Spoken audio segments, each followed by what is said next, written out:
At Arizona State University, we're bringing world-class education from our globally acclaimed faculty to you. Ranked #1 in innovation for 10 consecutive years and #2 among public universities for employability. ASU isn't just ahead of the curve, it's creating new paths to success.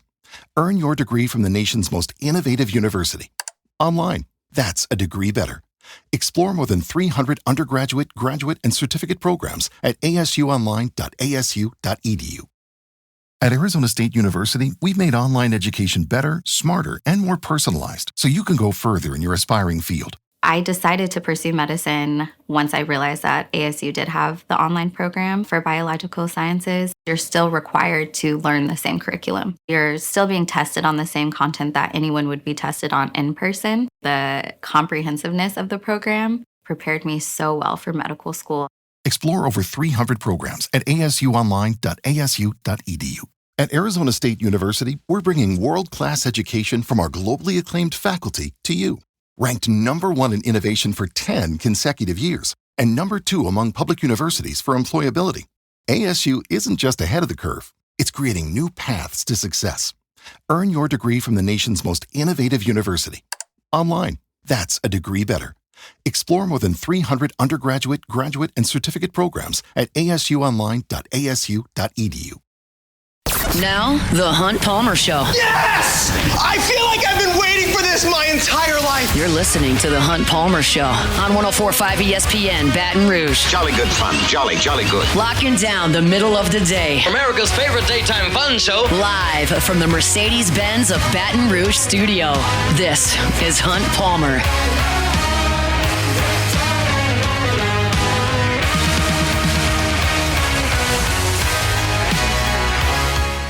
Hour 2, Monday edition of the Hunt Palmer Show, brought to you by Gulf Coast Office Products. We're here at the Ameristar Casino Resort just outside the ESPN Bet Sportsbook, where we're watching Arkansas and Murray State 1-0 Hogs in the fourth in that elimination game. The winner will play tomorrow against the loser of LSU and UCLA. That one is tonight at 6:09. And it's about time to get you ready for that one, I reckon. The Tigers and Bruins in a monster game this evening, and we've got the pitching matchups. They were announced yesterday evening. LSU is going to send Anthony Ianson to the mound. You're well aware of that at this point.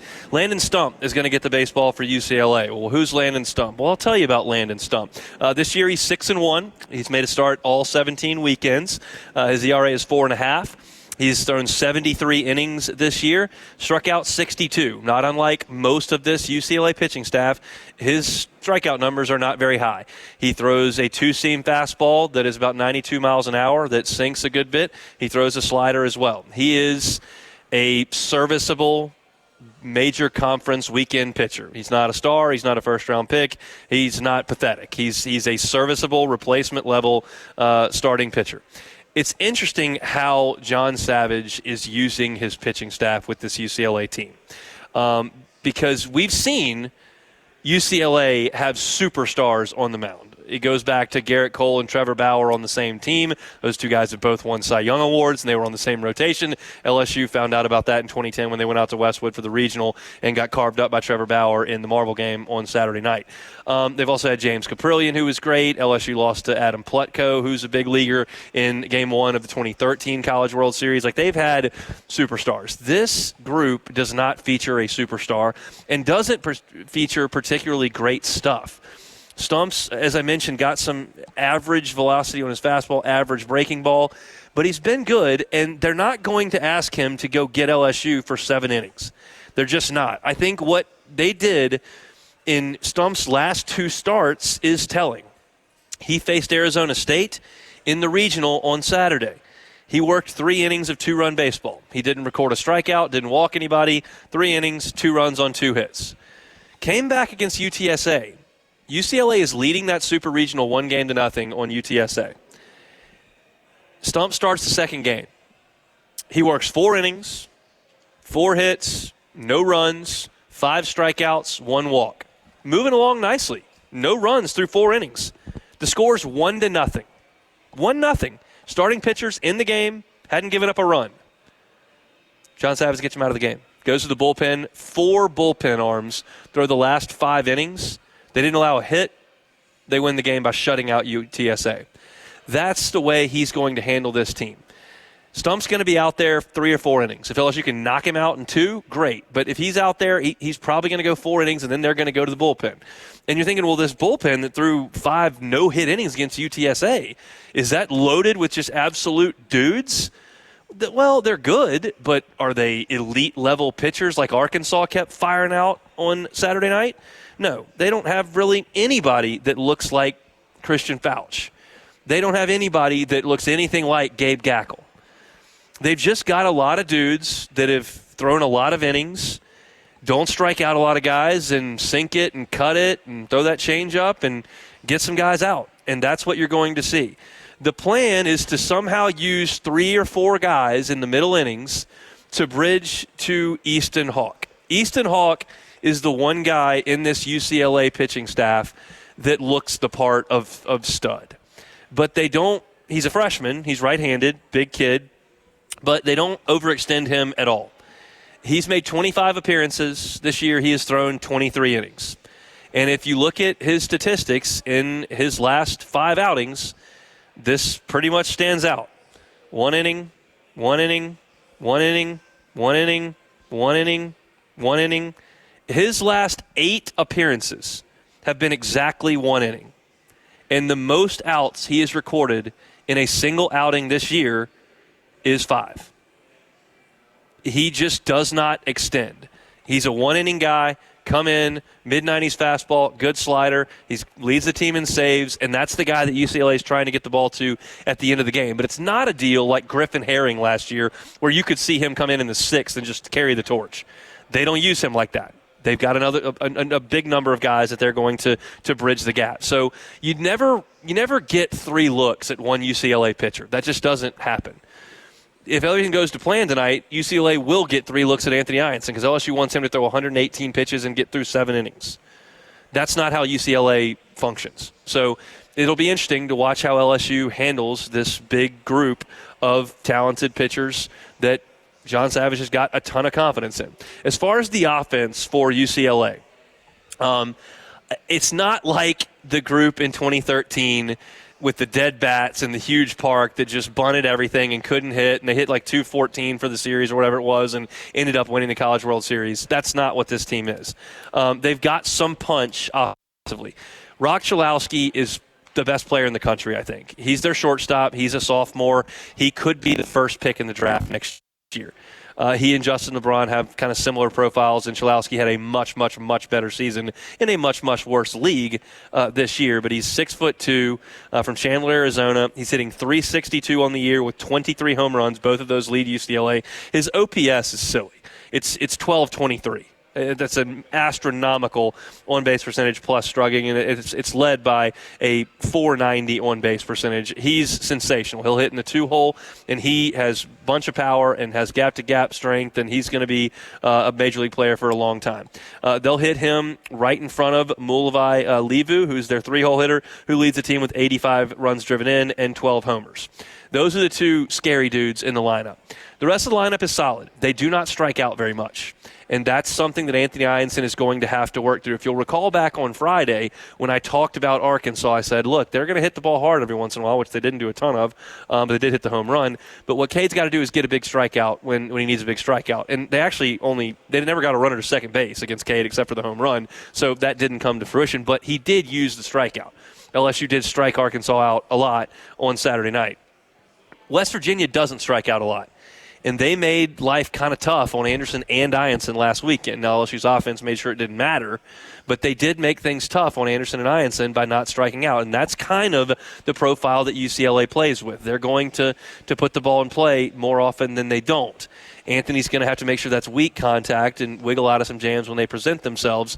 But that's the part of the matchup I don't love a ton, but I like Ianson in this matchup anyway, because I just think he's as tough a pitcher as UCLA will have seen this year. They got Murray State in the first round, so like they played UTSA in the regional, who doesn't have SEC caliber arms. It's a good club, but they don't have an ace that's going to go in the top 40 picks, and Anthony Ianson is going to go in the top 40, 45, 50 picks. So it's a team that's going to bunt. They're going to small ball it a little bit. We went out to LSU's practice, which was at a nice facility. I never know what to call it. It used to be Nebraska Omaha. But I don't know I think they're just Omaha now. But then when I say they went to practice at Omaha's facility, it sounds like the town's facility.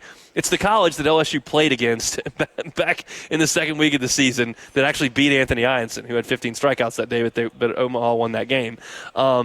They went to practice at their facility yesterday, and we went and took in the whole practice and talked to Chase Shores and Ianson and Jay Johnson. But they worked a good bit on bunt defense and on some pickoff stuff. So you can count on UCLA playing some West Coast baseball. And one of the things that jumped out to me about their game against Murray State on Saturday in the afternoon is that Rock Chalowski, who I just got through telling you is going to potentially be the first pick in the draft next year, has an OPS of 12-23 and 23 home runs playing shortstop.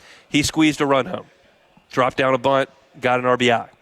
Like, they will do that whenever the case may be. So a big, big key for Anthony Ianson in this game, leadoff men. Leadoff men. If you don't get the leadoff man on, you can't really manufacture much offense without the use of getting some hits. But if you walk with the leadoff guy, then you can maybe steal a base, get a bunt down, hit a ground ball to the right side, and you can score a run without ever having the ball leave the infield.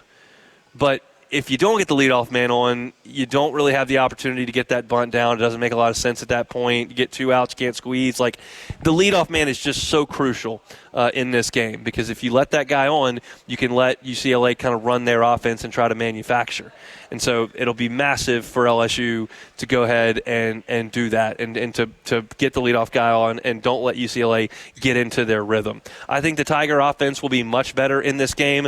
You don't have to worry about the massive strikeout numbers. That's not going to happen tonight. They're not going to strike out 16 times tonight. I'd be stunned if that happened. I told you this stat back when I previewed UCLA in the middle of last week. UCLA in the regional, they faced Fresno State and Arizona State. They threw their number 1 and number 2 pitchers in the first 2 games. Michael Barnett started Friday, Landon Stump started Saturday. Neither one of them recorded a strikeout in their starts in the regional. Neither one of them had 1 strikeout. They don't strike people out. It's just not a strikeout staff. So LSU's going to put the ball in play. They need to put the ball in play hard and in the gaps. If you're going to get the ball out of the ballpark, it needs to be right down the line, like the home run we saw Arkansas hit on Saturday night. But to me, I think LSU will relax a little bit. They'll hit the ball a little bit harder in this game, and they should be able to push some runs across against a UCLA staff that's deep in numbers but not high-end on talent. So that's my thought on all of the game that we're going to see tonight. I'll talk about it a little bit more as we move forward. I got to touch on a little bit of football today. But LSU and UCLA tonight, a little bit after 6. There's a reason LSU is a minus 330 favorite wherever you may find your number. LSU's a better team. Hopefully they go out there and prove that in the ball game tonight. We are here at the Ameristar Casino and Resort in Omaha, Nebraska. We will step aside when we come back. What's Lamar Brown doing? We'll talk about the 5-star from Baton Rouge next. The Hunt Palmer Show. One Bath and Closets. OneBathAndClosets.com is the website. David Duvall and his team, 30 years redesigning and remodeling bathrooms and closets. Look, bathroom can be a hazardous spot, especially as folks age. You can't take that risk away, but you can mitigate it. So if there's someone in your life who you feel like could be in a hazardous situation in a slippery bathroom, do what you can to help out. Put in those non-slip floors. Put in the shower that has a walk-in function or a bench function. Put the walk-in tub in, and maybe guardrails around slippery areas. David Duvall and his team do that kind of work all the time. If you're thinking, I just don't know if this is the right time for me to pay for that, there are financing options available, 0%, same as cash, up to 18 months if you qualify for that. So start that process at OneBathAndClosets.com. Reach out to David Duvall, have that consultation, and do what you can to mitigate that risk in the bathroom. It's One Bath and Closets. You can find them online at OneBathAndClosets.com. At Arizona State University, we've made online education better, smarter, and more personalized so you can go further in your aspiring field. I decided to pursue medicine once I realized that ASU did have the online program for biological sciences. You're still required to learn the same curriculum. You're still being tested on the same content that anyone would be tested on in person. The comprehensiveness of the program prepared me so well for medical school. Explore over 300 programs at asuonline.asu.edu. Live from Omaha, powered by Our Lady of the Lake, Championship Health for everybody, and presented by GoFlow Ivy Spa and Yingling Flight. This is the Hunt Palmer Show, brought to you by Gulf Coast Office Products.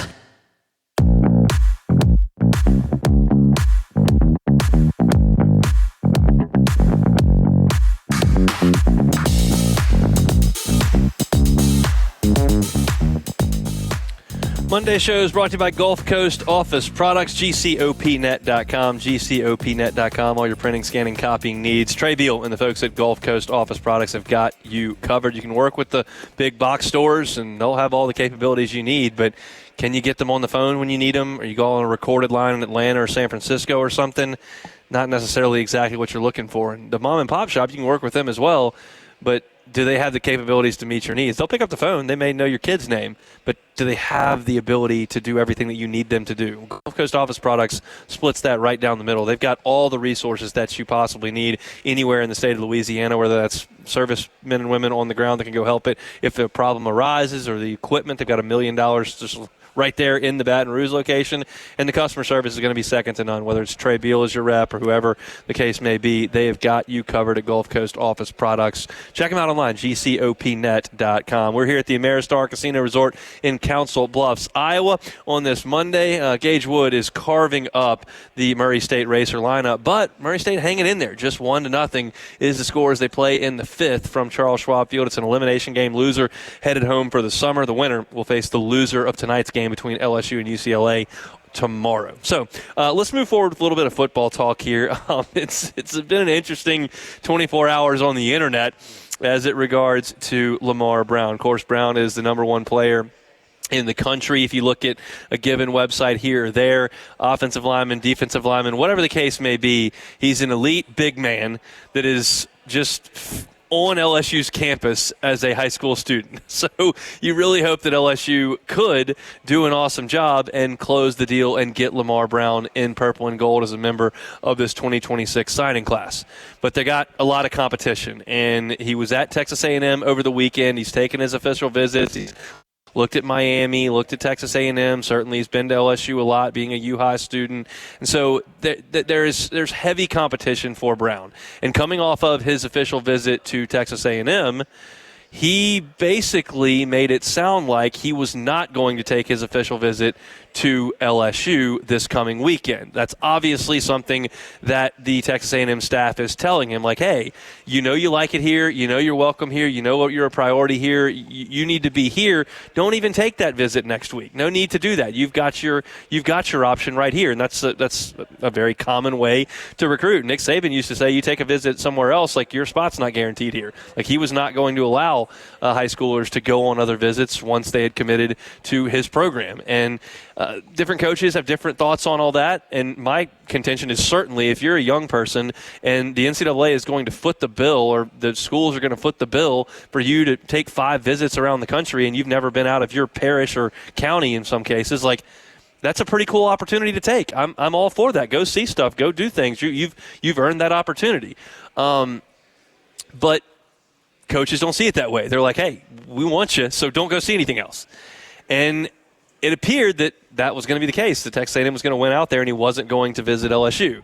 That's changed in the last 12 hours. Pete Nakos, Hayes Fawcett, and then Lamar Brown on his actual Twitter profile said, hey, I'm going to LSU. Let's do this. And that was kind of the contention. I've been following this through Shea Dixon and the crew over at the Bengal Tiger on 3 and said, look, that decision's not been made on Monday, whether or not he's going to visit LSU's campus this coming weekend. Brown has now tweeted out that he is going to make that trip. Here is my personal piece on this, okay? I, as a young person, high school, college, young professional, like lived and died with high school recruiting for the football program. Such a massive deal. And when you lost a guy, it felt devastating. When you got a guy, it was the biggest deal. And I felt that way for a long time. And then you start to realize, like, as young people make decisions like young people do and flip-flop this and that and are committed one place for 8 months and then jump in and sign somewhere else the last second, and the NIL being the way it is now, it's like I can't gather the interest to follow this day in and day out, not even in the summer when it's at its fever pitch and there are camps going on and visits happening and commitments are prevalent. Like I can't get invested in it at this point. I will tell you this. I think that high school recruiting is still the lifeblood of a college football program. I think it's going to be very difficult for you to sustain a top-tier quality program if you just go get 18 transfers, and then they leave, and you got to go get 19 the next year, and then they all leave, and then you got to get 25 the next year, and then they all leave because you're signing 15 high school kids, and then 8 of those are transferring out. Like that's just not a stable way to get things done. You can't win without the transfer portal, but you can't win without high school players as well. So I'm very interested in the end results of it. The process by which these players get where they're going, I just can't watch it because, one, they can make a decision one day and then literally change it the next day, and two, they can sign on the dotted line, go to college there, and leave after 4 months. So, I can't – it's just not something that I'm going to spend a ton of time investing in, whether or not Lamar Brown is going to go to LSU or is going to go to Texas A&M. I have a lot of respect for a lot of the things about Texas A&M. It is clearly a wonderful school academically. I do admire their loyalty and sense of togetherness. Do I think it's a weird place? I do. But that's not important because I'm a 37-year-old sportscaster, and these are 18-year-old kids that are picking a place to go to college, and we don't look at almost anything through the same lens. So I certainly would hope that a young person from Baton Rouge who's a 5-star recruit and tops in the country would want to go play at LSU as a person who grew up in Louisiana and did it. But I say the exact opposite thing about kids from Houston who come to LSU. I think it's an awesome decision to swap state lines and go play for LSU. So I hope Lamar Brown goes and plays for LSU because it looks like he's a great player, and certainly LSU can always take more big men. If he goes to Texas A&M, that hurts initially because, one, you don't have him, and two, you're going to play against him because A&M's on LSU's schedule. And the other piece of it is it could easily be a situation just like Jordan Gilbert, where he goes to Texas A&M, realizes that's not a great spot, and comes back to LSU. He could sign with LSU, and after a year go play at A&M. Who knows? So you deal with the roster year to year. I'll deal with recruiting when the dust settles. I'm just not going to be able to spend a lot of time wondering whether or not Lamar Brown wants to go eat a steak dinner and tour the Cox facility and put on a uniform for a photo shoot in Baton Rouge. I hope he does, but I just can't get invested in the day-to-day deal and who's visiting here and who's not. I think LSU's class is going to be really, really good. I think it'll be better if Lamar Brown's a part of it. And I think that half the class that inks with LSU in 2026 probably will transfer out at some point over the course of the next 3 years because that's just the way this thing goes. I think LSU's in a good spot in terms of their plan to build a roster. I think Lamar Brown is in that plan for the next couple of rosters.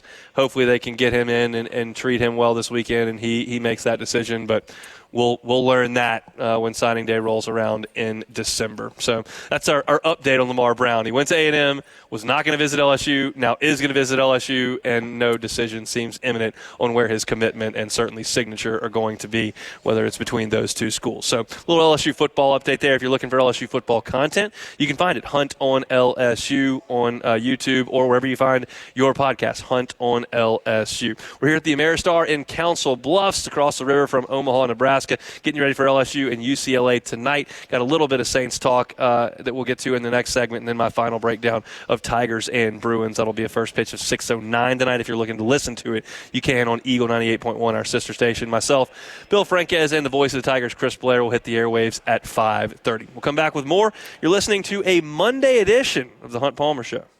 The Hunt Palmer Show. Highland Insurance Group, HighlandIG.com is that website. Jonathan Carver and his team, phenomenal folks to work with in the insurance game. I know that insurance isn't the most fun topic to talk about, but it is very important. And if you've never been given the option of joining a captive and you feel like you pay a ton for your insurance, maybe call the Highland Insurance Group and check into that because they handle captives all the time. Not every insurance broker is doing captives at this point. I personally think it's the future of insurance, but that's just one guy's opinion who spent 7 years in the industry. But I know that there are a lot of folks who have switched over to a captive and have really taken control of their insurance costs because of it. If you've not been given that option and want to explore that with Jonathan Carver and his team, check them out at HighlandIG.com. They're in Baton Rouge. They can help you out statewide in Louisiana, wherever you're listening to me. And so get in touch with them and see what they can do for you as far as a captive goes for your insurance program. It's the Highland Insurance Group. You can find them online at HighlandIG.com. Live from Omaha, powered by Our Lady of the Lake, Championship Health for everybody, and presented by GoFlow Ivy Spa and Yingling Flight. You're listening to The Hunt Palmer Show, brought to you by Gulf Coast Office Products.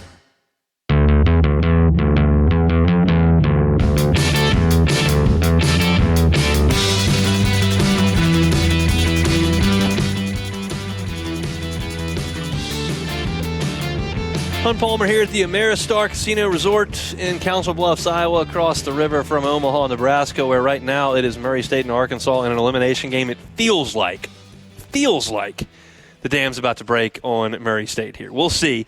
It's just 1-0 in the sixth inning, and it's been a phenomenal effort to this point by Isaac Silva, the Murray State starter. He's held Arkansas to 1 run through 5 1/3 innings of work. Arkansas just stole a base, and they've got a runner on second base, and it's just a 1-0 game. That's not the problem that Murray State has right now. The problem that Murray State has right now is that Gage Wood is pitching, and Gage Wood has thrown 5 innings to this point. He's faced 15 hitters. That is the minimum. He's got a perfect game going. And, oh, by the way, of the 15 hitters he has faced and retired, 11 of them have come via the strikeout. So I didn't realize that until I went and looked at the stat page. I'm watching the game in the sports book here and paying attention to the general goings-on of it, but I'm also trying to interview people and talk about the LSU football team, and we're going to do a Saints segment. And so I'm not, locked in on every pitch. I did not realize that Wood had struck out 11 of 15 hitters he's faced. That is, in a nutshell, kind of the difference between Murray State playing every weekend in the Southeastern Conference and playing in Omaha and then playing in the Ohio Valley or wherever they were. Wood's an immensely talented dude. I think that when LSU knocked Gage Wood all over the place in the Saturday game of that 3-game series back in Baton Rouge, that was the best offensive output against a good pitcher that LSU gave all year. He's really talented, and he's showing that in the game today. He's got 11 strikeouts, 2 fly ball outs, 2 ground ball outs. He's only at 66 pitches, so I feel like Wood could finish this thing for Arkansas if they let him. I don't think that that's going to be the case because they have taken it really easy on his workload since he came back from that injury that he suffered early in the season. He's been really a 4 to 5 inning guy, so I feel like maybe 2 more innings at this rate with 66 pitches, 2 more innings at this rate be like 85, and then that would probably be it, and then they'll see where they are there. Murray State's got to try to hold Arkansas at bay. They're right now hanging on by a thread. It's 1-0, but they've done nothing offensively, so I'll keep you posted on that as we move forward. The New Orleans Saints have a decision to make moving forward, and it's a good one because right now they've got 89 players on their 90-man roster. You've had a couple of retirements that have been processed with Derek Carr and Ryan Ramczyk over the last couple of weeks, and you've got an extra spot. And this time around, you actually have a little coin in your pocket to go spend to fill that roster spot. In the past, you had to do a bunch of gymnastics to make sure that you had the dollars available to sign someone and remain cap compliant. But now the Saints have the ability to do a little bit of that. Jonathan Bullard is a name that has been rumored in connection with the Saints. He is a really, really good run stopper, something the Saints desperately need. You have what I think is a promising young player in Brian Brzee on the interior, but he's a much better pass rusher and disruptor in the backfield than he is to hold the point of attack and make plays around the line of scrimmage. He needs some work there, and he's going to get it, but he's just a better pass rusher right now than he is a run stopper. So the Saints need someone to come in and stop the run. The Saints' run defense last year was, you could make the argument if you take all the statistics and boil them down, the worst in the NFL last year, the worst. And you're never going to win like that. The Saints are changing up the way they play defense. They're going to change their alignment up front. Brandon Staley's going to overhaul a lot of things that Dennis Allen had put into place. And Dennis Allen's defense essentially just kind of aged out of its productivity. It was great and great and great and great and good, and it was terrible. With Staley coming in, you're going to have to make some moves. You're going to have to get a little bit younger, and you're going to have to spend a little bit of money in the next couple of years as the salary cap room opens up. And Jonathan Bullard for this team, I think, makes a ton of sense. Ross has written over at LouisianaSports.net that Jonathan Bullard and Brandon Staley have got some familiarity from their previous stops. I think that he makes a lot of sense for this team if you can grab him. Asante Samuel Jr. is interesting. You're a little thin for my liking at cornerback right now. he's had a neck procedure in the offseason. He's going to get checked out again in July. If that looks good, you could add him into the mix. You're always concerned when you got a serious injury like a neck. That's something that it just sounds scary. So there is risk there. But if the medicals check out and you want to bring him in to compete with Kool-Aid McKinstry and compete with Alontae Taylor and then deal with an early round draft choice that you've made there, I think that makes a lot of sense as well. The last one is one that I really do like. It's Gabe Davis, is a guy that Ross Jackson over at LouisianaSports.net mentioned. He's 6'2", so he's not the 6'5" guy that I would like the Saints to add, but he's physical. He's 225 pounds. He is a pro, and I think he does add to what is a suspect wide receiver room. Is he a game changer? No. Is he a little bit different than what you have? Yes. Do I think it makes sense to add him? Yes. Is there risk in him from an injury perspective? Yes. He may not be available until a month into the season or so. But again, when you consider adding someone on the offensive side of the football to this roster, and when you think about doing that with anybody, wide receiver, tight end, offensive line, backup quarterback, like anybody, the first thing that I think of is not, well, how do they impact the wins and the losses in 2025? That's not my first thought. My first thought when I think about a veteran on the offensive side of the ball is, how do they help Tyler Shough? That, to me, is the most important thing.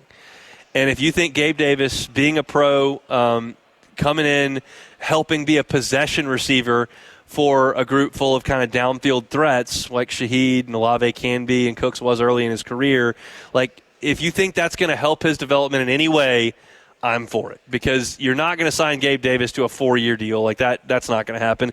All of these are feeling like 1- and 2-year deals, and none of them, as I look at, feel like break the bank type deals. Bullard may command more money than Samuel or Davis based on his position and his productivity, but none of them are going to be ones that I look at and go, oh, I don't know if you should have done that. Like, you're not in a position where these guys are going to command that much money. So I think all three of these make sense for different reasons. You've got one spot and some money to spend. Like, I'm looking at this going, okay, I feel like this makes some sense. There are not a lot of 1- and 2-year deals on this team that I think are big issues. So I like Bullard, I like Samuel, I like Davis. You made me rank them in order.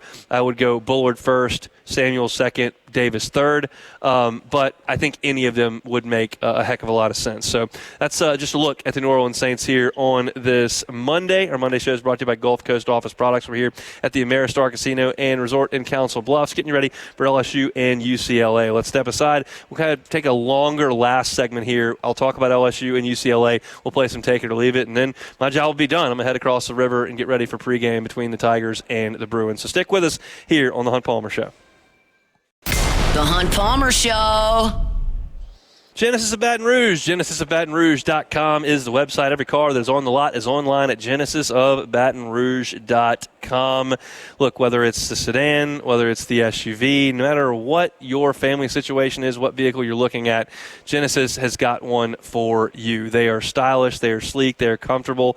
It's a luxury vehicle at a reasonable price. That is the Genesis model. So if I say luxury car and you go, well, that prices me out, well, just look. Go online to Genesis of Baton Rouge and take a look. See what the pricing looks like. And then if you see something that kind of catches your eye and you'd like to test drive it and you go, but I hate going to car dealerships. You don't have to. They'll come to you. They can do remote test drives at your office, at home. One of their brand ambassadors will drive right out to you, and they will get you behind the wheel so you can feel the Genesis difference. The entire inventory is online at GenesisofBatonRouge.com. Every new purchase comes with a 10-year, 100,000-mile warranty and 3 years of complimentary valet maintenance. It's Genesis of Baton Rouge. Invite you to check them out online at GenesisofBatonRouge.com. Live from Omaha, powered by Our Lady of the Lake, Championship Health for everybody, and presented by GoFlow Ivy Spa and Yingling Flight. This is the Hunt Palmer Show, brought to you by Gulf Coast Office Products.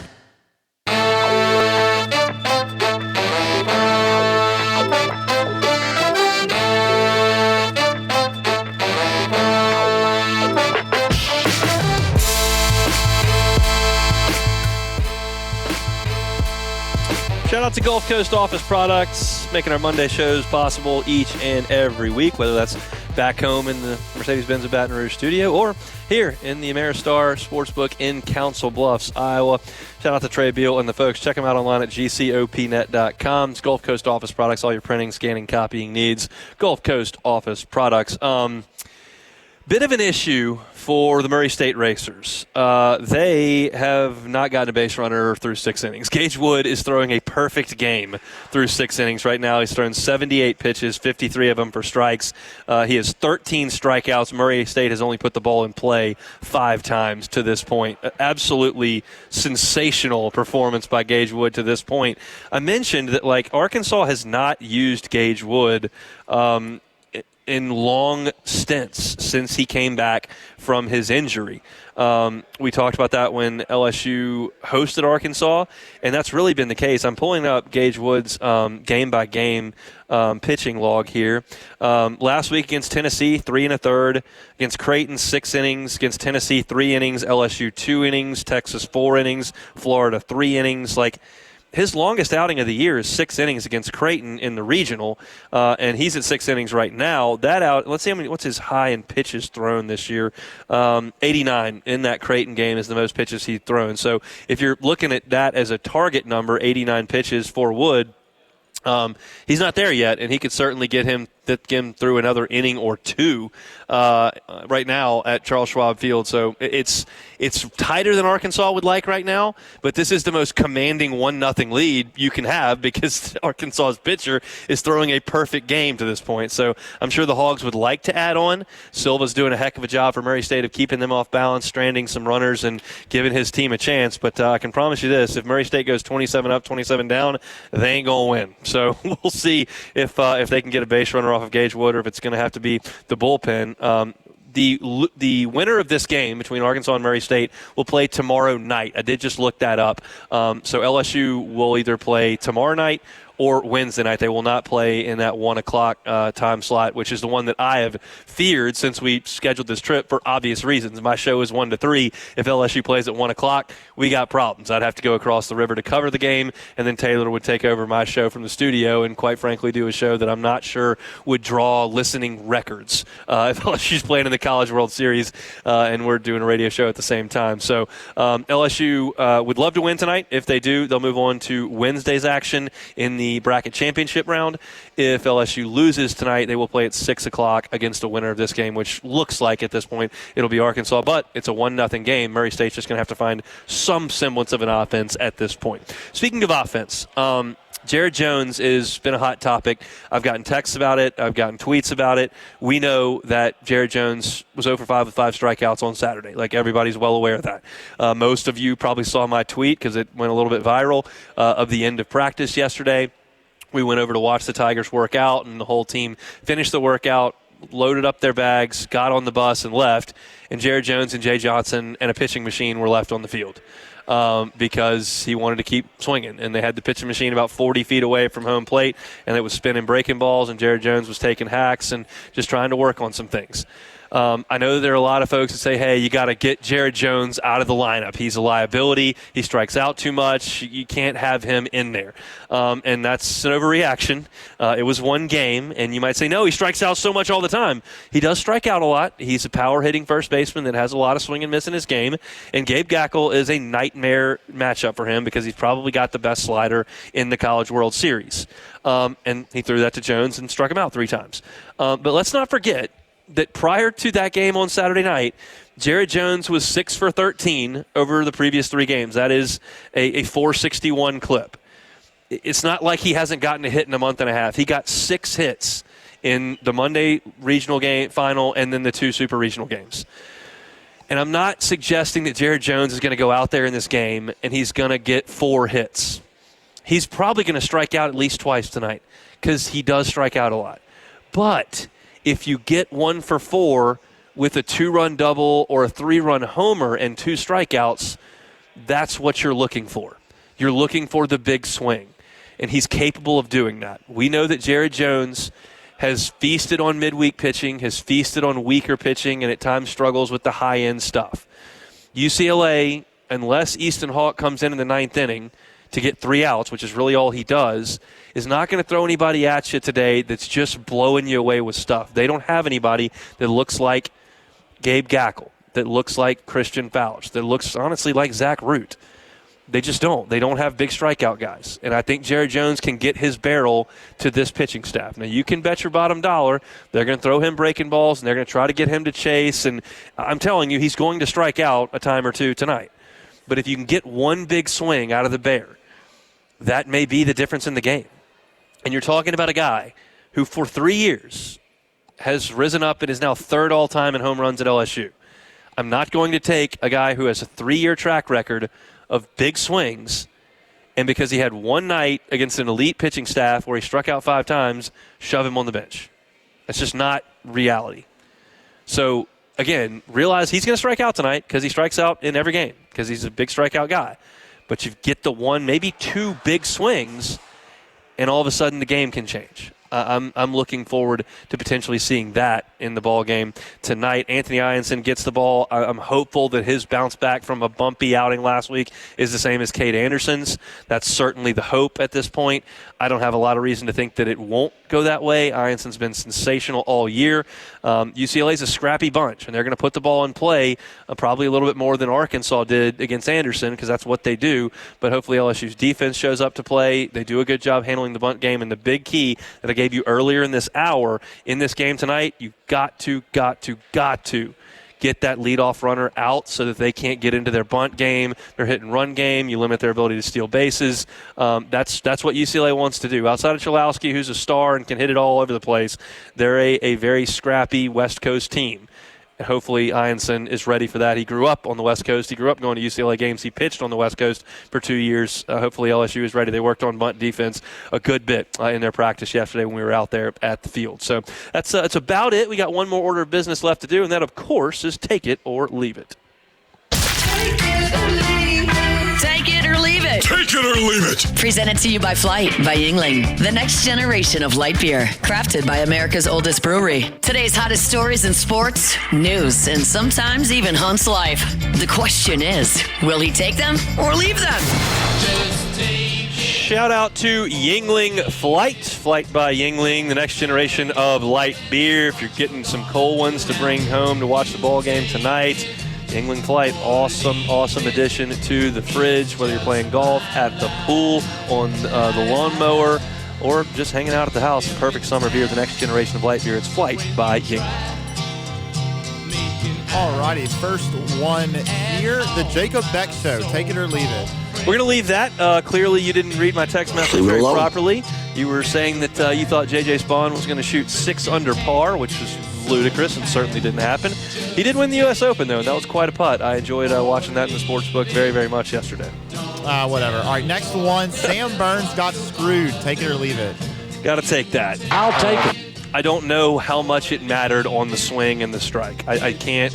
I'm not a physicist, and I don't know exactly how water's going to impact what he was doing there with that swing, and I don't know if he's going to catch J.J. Spawn anyway, because Spawn finished with, 4 birdies in the last 7 holes. But that was clearly casual water. And, like, when I play golf and I'm trying to play by the rules and it's wet out there in South Louisiana, like, you just take your spike and you just push next to the ball, and if water comes up, like, that's casual water, and you drop it. And they were playing the rule at Oakmont where you walk up and you just look at it. And the 2 guys that looked at it, I think, determined that it wasn't an issue. Oakmont takes itself very, very seriously in terms of how difficult it's going to be. And you're not going to get a lot of leniency, I don't think, from the rules officials. I hated the ruling. I thought they screwed it up. I don't think it cost him the tournament, but it certainly didn't help. Yeah, I think that just after that shot, and then he just kind of lost it mentally there and duff the chip. Yeah, the duff the chip. Yeah, and so after that, and I think you're right. Even if he makes par or bogey there, he still has to probably birdie out to even have a chance with what J.J. Spawn did. But still, really unfortunate for our guy Sam. But top 10s and back-to-back U.S. Opens. So that's a good sign for our guy. Next one here, the Memphis Grizzlies traded Desmond Bain to the Orlando Magic for Kentavious Caldwell-Pope, Cole Anthony, 4 unprotected first-round picks, and 1 first-round pick swap. The Magic got swindled. Take it or leave it. Take it. I'll take it. Here's the deal. I can give you a lot of information about Arkansas's bullpen. I can tell you a lot about how UCLA wants to play offense tonight. I'm just going to put all the cards out there on the table. I know that I'm a sports talk host on a local channel that you listen to at times from 1 to 3. I've never heard of that guy that was the centerpiece of this trade. I don't know who that is. So, where did he go to college? What does he do? Who is he? So Desmond Bain is, I think, a third or fourth year player for the Grizzlies. He's a shooting guard. He's 6'5". He's had pretty good years with the Grizzlies. He's been kind of he's kind of been the second guy in terms of scoring for the Grizzlies behind Ja Morant. He averaged 19 points last year, I think 6 rebounds. He's a solid player. He's not a guy that you would trade 4 first-round picks for. So I am really stunned by this. The Magic say they're going all in. Well, yeah, you're going all in with that. But for a guy like Desmond Bain, who is a very good player, but he's not worth 4 first-round picks. It's really surprising to me. But it's crazy. The wheels have fallen off here for Murray State. They've gone to their closer, Kellum, who's had a great run, but Arkansas is knocking him all over the place. He hadn't gotten out, 3 hits, and it's 3-0 Hogs, and Murray State's just not going to score 3 runs in 3 innings against Arkansas staff, whether it's Wood on the mound or the bullpen. So you can just about turn the lights out on the Racers' run here. Got any more? All right, last one. Shohei Ohtani making his long-awaited return to the mound. Ohtani back on the bump. Take it or leave it. Take it. I'll take it. It's just as cool a player as has played in my lifetime. I wasn't around when Babe Ruth was doing it, and to see a guy that can be potentially the best hitter in Major League Baseball and a guy that starts the All-Star game on the mound, that's a talent that the world needs to see. And so had to come back from Tommy John, hit 40-plus homers in the process, and now he'll get back on the bump tonight. So that's not great news for the Cubs in the National League that he's doing that, but it's great news for the sport. So I'll choose the sport here as we sit here in June, and I'll choose the Cubs when we get to October. All right, that's it for me here at the Ameristar in Council Bluffs. We'll be here tomorrow for a 1 o'clock show. If you missed any of today's show, catch it on demand wherever you find your sound. I'm headed across the way to the stadium. Come on, Tigers, let's get it done.